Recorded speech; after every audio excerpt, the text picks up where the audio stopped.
नमस्कार, डेली 24 भारत देख रहे हैं आप। मैं हूं आपके साथ साहिल धुलिया। बुलेटिन की शुरुआत करेंगे।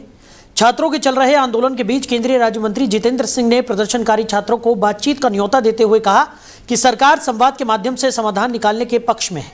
उन्होंने कहा कि आज सुबह से अब तक प्रदर्शनकारी छात्रों से 4 बार बातचीत की कोशिश की गई है, लेकिन अब तक कोई सकारात्मक परिणाम नहीं निकल सका है।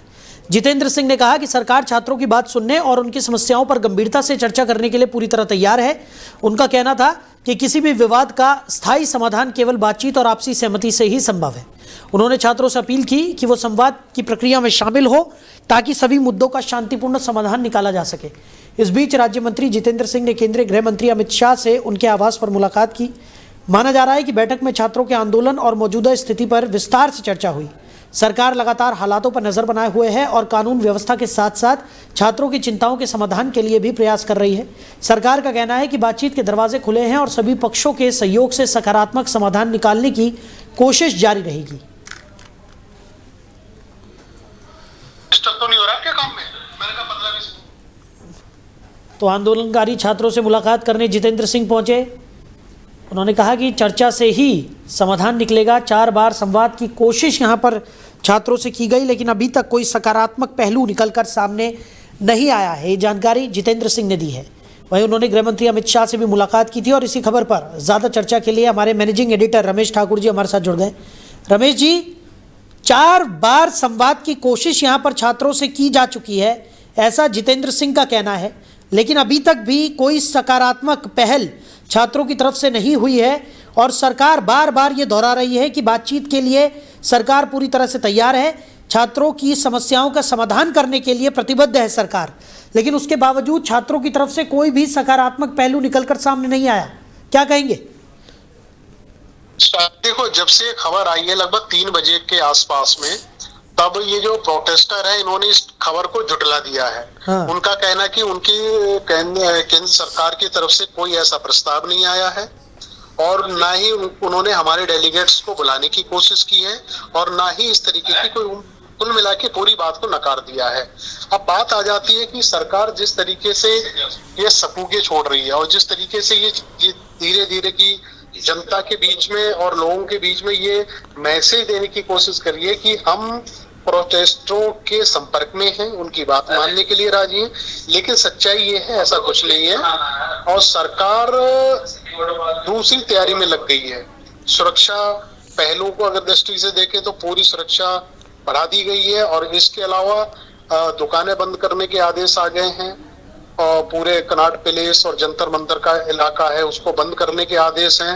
एम्बुलेंसेस लगा दी गई हैं, सुरक्षा चप्पे चप्पे पे कर दी गई है। तो इससे 2 चीजें निकल के आ रही है। एक तो ये जो बातचीत का जो रास्ता था वो तकरीबन मुझे लग रहा बंद हो गया है। दूसरा ये है सरकार जो ब्लूप्रिंट बना के चल रही है और जो इस प्लानिंग के साथ में चल रही है, तो मुझे लग रहा वो गुप्त खाने इनकी मीटिंग्स हो रही हैं।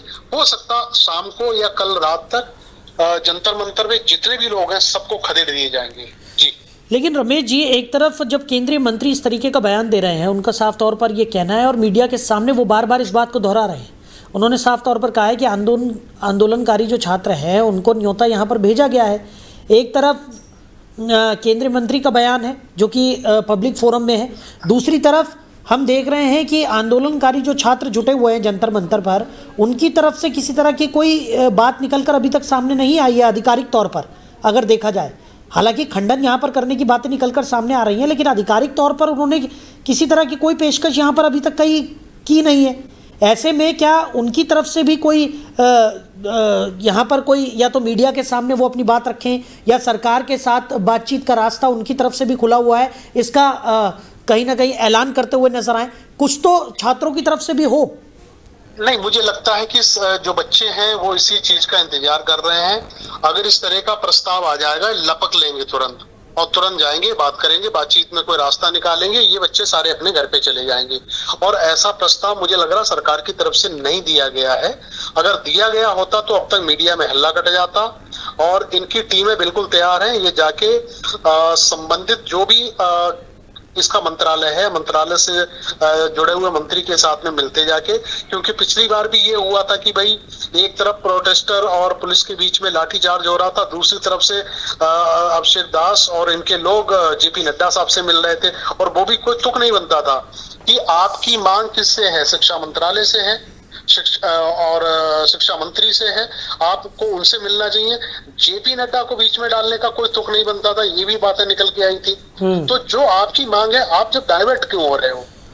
यही तो सबसे बड़ा सवाल है कि आखिर ये चर्चा किस दिशा में जा रही है, या आंदोलन किस दिशा में जा रहा है? आखिर जंतर मंतर पर कब तक ये छात्र इसी तरह से प्रदर्शन करते रहेंगे, या सरकार जिस तरीके से बातें कर रही है तो सरकार की तरफ से भी एक प्रतिनिधि मंडल को वहाँ पर पहुँचना चाहिए, उनसे बातचीत करनी चाहिए। अगर सरकार की मंशा यही है कि वो छात्रों की समस्याओं को दूर करे, तो एक प्रतिनिधि मंडल को बनाकर वहाँ जंतर मंतर पर भेजा जाना चाहिए और सब कुछ पब्लिक फोरम में होना चाहिए। क्योंकि लगातार हम देख रहे हैं कि किस तरीके की तस्वीरें निकलकर सामने आ रही हैं, और अब अगर और भी लोग इस आंदोलन से जुड़ते हैं तो और बड़ा यह आंदोलन हो जाएगा और स्थितियां और गंभीर हो सकती हैं। देखो, डेफिनेटली जो आपने कहा, परंपराएं तो यही होती हैं। जब कोई भी मूवमेंट जब छिड़ता है सरकार के खिलाफ, सरकार के लोग खुद चल के आते हैं मंच पे, और वहां पे जो स्ट्राइकर जितने भी होता है या भूख हड़ताल पे जो उनको जूस पिला के उनका तुड़वाया जाता है, उनकी मांग पत्र अपने हाथ में लेते हैं। ये परंपराएं हमने कांग्रेस के जमाने से लेके अब तक देखी हैं, लेकिन अब वो परंपरा बिल्कुल दिखाई नहीं दे रही है। हठ धर्मिता इस तरफ भी दिखाई जा रही है, उस तरफ भी दिखाई जा रही है। अब इसमें कंट्राडिक्शन कहाँ पे हो रहा है, ये आप देखिएगा।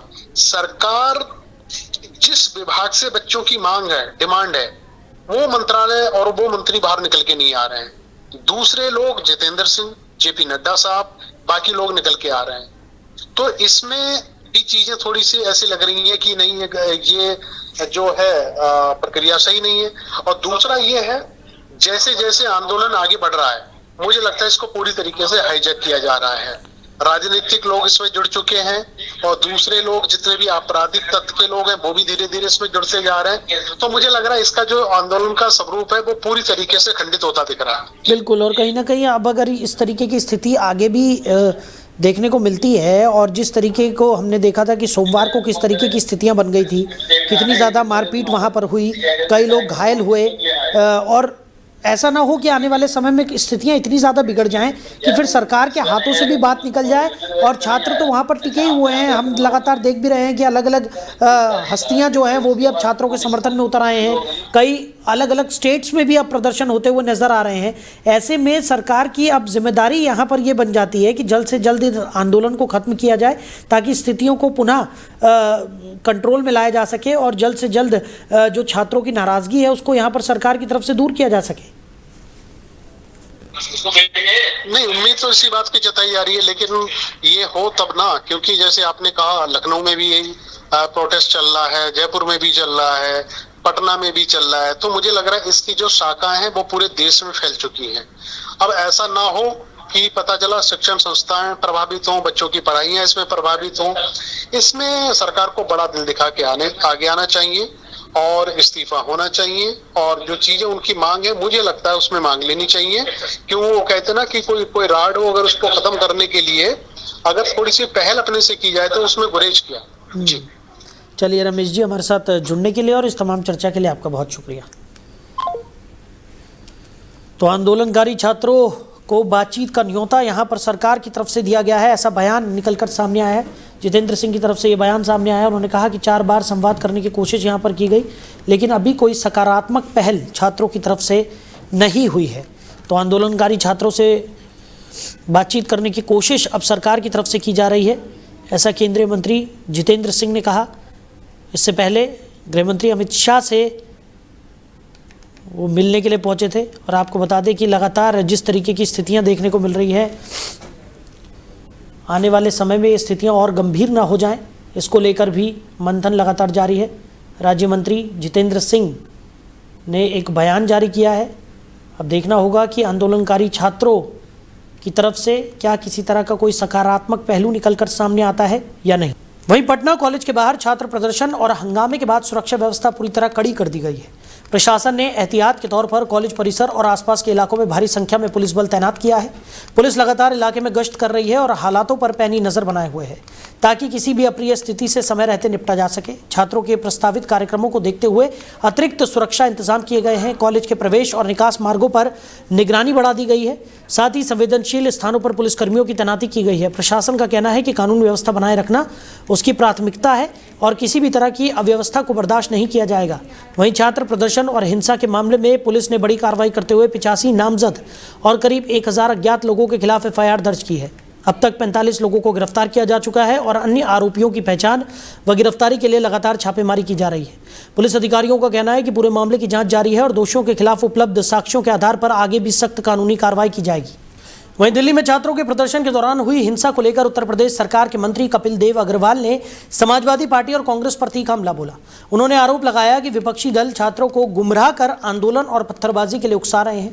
मंत्री ने कहा कि यह बेहद निंदनीय है और इससे युवाओं के भविष्य के साथ खिलवाड़ किया जा रहा है। कपिल देव अग्रवाल ने कहा कि सरकार की ओर से प्रतिनिधियों ने प्रदर्शनकारियों से बातचीत की और उनकी मांगों पर चर्चा भी की। उनके अनुसार सरकार कई मांगों पर सकारात्मक रुख अपनाने को तैयार थी, लेकिन प्रदर्शनकारियों का उद्देश्य समाधान नहीं बल्कि माहौल को अशांत करना था। उन्होंने आरोप लगाया कि कुछ राजनीतिक दल छात्रों की आड़ लेकर देश में अराजकता फैलाने का प्रयास कर रहे हैं। मंत्री ने कहा कि कानून व्यवस्था बनाए रखना प्रशासन का काम है और किसी को भी कानून अपने हाथ में लेने का अधिकार नहीं है। उन्होंने विपक्ष पर संसद से लेकर सड़कों तक लगातार विरोध की राजनीति करने का आरोप लगाया। साथ ही दावा किया कि जनता पहले भी ऐसे दलों को नकार चुकी है और आगामी चुनावों में भी उन्हें करारा जवाब देगी।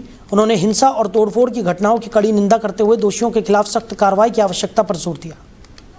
वहीं विपक्षी नेताओं के जोरदार हंगामे के चलते लोकसभा की कार्रवाई को कल सुबह 11 बजे तक के लिए स्थगित कर दिया गया है।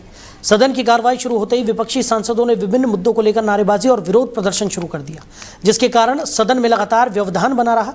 हंगामा बढ़ने के बाद लोकसभा अध्यक्ष ने सदस्यों से शांत रहने और सदन की कार्रवाई सुचारू रूप से चलने देने की अपील की। हालांकि विपक्षी सांसदों का विरोध जारी रहा। स्थिति को देखते हुए लोकसभा की कार्रवाई को स्थगित करने का फैसला लिया गया। संसद परिसर में भी विपक्षी नेताओं ने सरकार के खिलाफ अपना विरोध दर्ज कराया। विपक्ष का कहना है कि वो अपने मुद्दों को सदन में उठाना चाहता है और सरकार से जवाब मांग रहा है। वहीं सत्ता पक्ष ने विपक्ष पर सदन की कार्रवाई बाधित करने का आरोप लगाया। अब लोकसभा की अगली कार्रवाई कल सुबह 11 बजे शुरू होगी। सभी की नजरें इस बात पर रहेंगी कि अगले सत्र में भी हंगामा जारी रहता है या फिर सदन की कार्रवाई सुचारू रूप से चल पाती है। वहीं दिल्ली के जंतर मंतर पर चल रहे CJP के प्रदर्शन को देखते हुए नोएडा पुलिस पूरी तरह अलर्ट मोड पर आ गई है। किसी भी अप्रिय स्थिति से निपटने और कानून व्यवस्था बनाए रखने के लिए नोएडा और दिल्ली को जोड़ने वाले सभी प्रमुख बॉर्डरों पर सुरक्षा व्यवस्था कड़ी कर दी गई है। पुलिस ने सीमावर्ती क्षेत्रों में अतिरिक्त पुलिस बल की तैनाती की है, जबकि वरिष्ठ अधिकारी लगातार सुरक्षा इंतजामों की निगरानी कर रहे हैं। दिल्ली की ओर जाने वाले वाहनों की सघन जांच की जा रही है और संदिग्ध वाहनों के साथ साथ संदिग्ध गतिविधियों पर विशेष नजर रखी जा रही है। बॉर्डर पर बैरिकेडिंग कर वाहनों की चेकिंग बढ़ा दी गई है ताकि किसी भी तरह की अवांछित गतिविधि को समय रहते रोका जा सके। इसके अलावा पुलिस CCTV कैमरों के जरिए पूरे इलाके की निगरानी कर रही है। सोशल मीडिया प्लेटफॉर्म पर भी नजर रखी जा रही है ताकि अफवाहों और भ्रामक सूचनाओं पर तत्काल कार्रवाई की जा सके। पुलिस अधिकारियों ने सभी बॉर्डर पर तैनात कर्मियों को पूरी सतर्कता के साथ ड्यूटी करने और हर गतिविधि पर पैनी नजर रखने के निर्देश दिए हैं। सुरक्षा एजेंसियां हालातों पर लगातार नजर बनाए हुए हैं और आम लोगों से भी सहयोग और अफवाहों से बचने की अपील की गई है। वहीं नोएडा पुलिस ने नशे के कारोबार के खिलाफ चलाए जा रहे अभियान में एक बड़े नेटवर्क का खुलासा किया है। पुलिस कमिश्नर लक्ष्मी सिंह के निर्देश पर की गई कार्रवाई में सामने आया कि इस अवैध कारोबार में कई महिलाएं सक्रिय भूमिका निभा रही थी। जांच के दौरान यह भी पता चला कि गिरोह छोटे बच्चों और दिव्यांग लोगों का भी इस्तेमाल नशे की तस्करी और सप्लाई करने के लिए कर रहा था। थाना फेस 1 पुलिस ने अब तक नशे के कारोबार में शामिल 6 महिलाओं को गिरफ्तार किया है। पुलिस ने नूरी नाम की महिला के खिलाफ गैंगस्टर एक्ट के तहत कार्रवाई करते हुए उसकी JCB और क्रेन जब्त कर ली है। वहीं उसके एक रिश्तेदार महिला को भी गिरफ्तार किया गया है। जांच में करीब 1 दर्जन बच्चों की भूमिका सामने आने पर उनके नाम पुलिस ने GD में दर्ज किए हैं। इधर थाना सेक्टर 20 पुलिस ने भी 5 महिलाओं को नशीले पदार्थों के साथ गिरफ्तार किया है। पूछताछ में खुलासा हुआ कि आरोपी महिलाएं एम्बुलेंस के जरिए ड्रग्स और गांजा मंगवाती थी। पुलिस की कार्रवाई में अब तक करीब 50 लाख रुपए मूल्य के नशे के पदार्थ बरामद किए जा चुके हैं।